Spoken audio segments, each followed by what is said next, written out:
try! Bit of time together, I suppose. I thought it was a much better second half performance. We played well.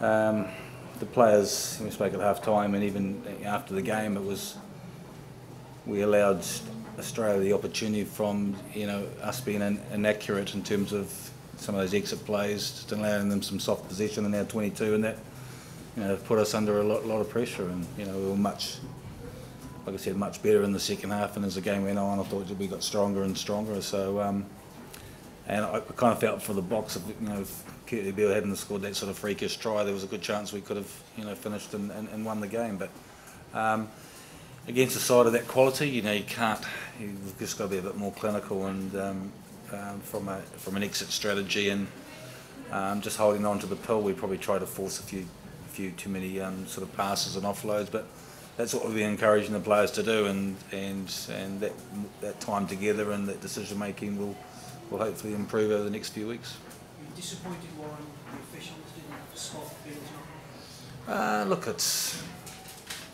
I've had a look at it. I'll ask them afterwards. So sometimes those decisions go for you, and they didn't really look at it that long, did they? So it took an age to decide on Helen Amos's try. So it's just one of those things. I'm not going to dwell on that, and but we will get some clarification on what they thought about that. Warren, how did you assess the 10-12 combination?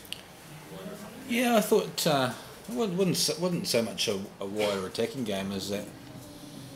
I thought Alun Wyn Jones has done well. He's defended well. We did a pretty good job defensively, particularly set piece in that channel. And the message was just the patience, just keeping patience. And when we kept our patience and kept possession, then we were able to shorten them up, and that created some opportunities out wide. But there were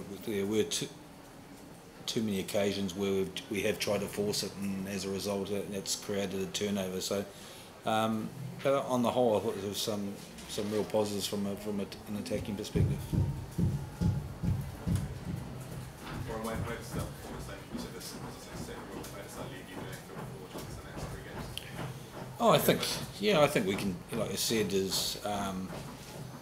we're disappointed in terms of the result, but it's we talked about putting some new faces out there, 3 new caps, 3 guys that had their first game at home, some younger players in there, and I think that they'll get better from that experience, and as a team we tend to get stronger as it goes on, and that's Australia's 9th game together in the last few months. And if you look at where they started as their first game of the championship, they played the All Blacks, who'd come out of the tough Lions series, and the All Blacks put 50 points on them. And by game 7 they'd turned that result and were able to beat the All Blacks. So we'll definitely get better and stronger from that time together. It's disappointing. Like I said, we've concentrated on the way that we wanted to approach the game from an attacking perspective, and sometimes that from training is just you haven't worked as hard as you in reflection on some of the things that were a bit costly, like some of the exit plays and being accurate in that area. Warren, what's the initial news on Jonathan Davis? It looks like an ankle injury at the moment, so he's just been strapped up. He's on a crutch, so doesn't look brilliant, but we'll know probably in the next 24 hours or so. And Steph Evans? He's fine. I think he's just got a knock on the knee, and it wasn't an injury replacement. That we he'd run himself into the ground and taken a couple of big hits, and just kind of felt it was the right time to make a change. Or does the run of defeats against Australia concern you at all?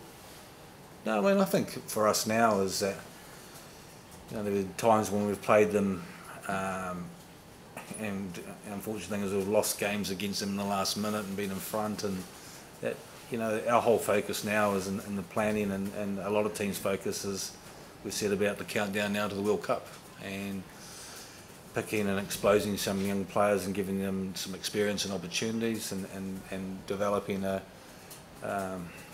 game that we can play from different types of styles. That if we want to play, if we want to be more direct, we can do that. If we want to play you know, front line or out the back, we've got the ability to do that. So you know, look, we don't look on that in terms of, you know, those defeats. We feel that, you know, the nice thing is that we've got Australia in our group, and with that time together in terms of the next 2 years and preparing and camps and there together, we'll go into that group with a lot of confidence that we're capable of winning that group. You don't feel there's a mental block when it comes to Australia? I don't know. I mean, you'd have to talk to the players about that. I mean, ask them. Alan, do you feel there is one? What, a mental block? No, not at all. I think, as Gats said about, you know, an attacking approach, we showed that in spades out there. I think the point that's been made is the balance of when, how and where we do that. You know, we don't really want to do it from our own 22, because if you give teams that much time in your 22, they'll take those gifts and keep the pressure on. So I definitely wouldn't say it's that, because we've come too close to be that. I don't think there's anything that showed today there's a mental block about playing in Australia. We were architects of our own downfall because of us not being accurate enough in the first half, and not things that they created. So, you know, given the potency that they've got as an attacking team, you know, we made it easy for them, and the pleasing thing is we got stronger as the game and went on, and more accurate as the game went on. So that was, you know, that's a real positive that we can take out of that. There wasn't, you know, no one's thinking or remotely about a mental block about playing Australia. I don't think that's even crossed anyone's mind. Warren, what's the mindset now in terms of the selection for Georgia? How much of it is about giving this team more game time together? How much is it about looking at the rest of the squad? No, I think we'll make a lot of changes for next week.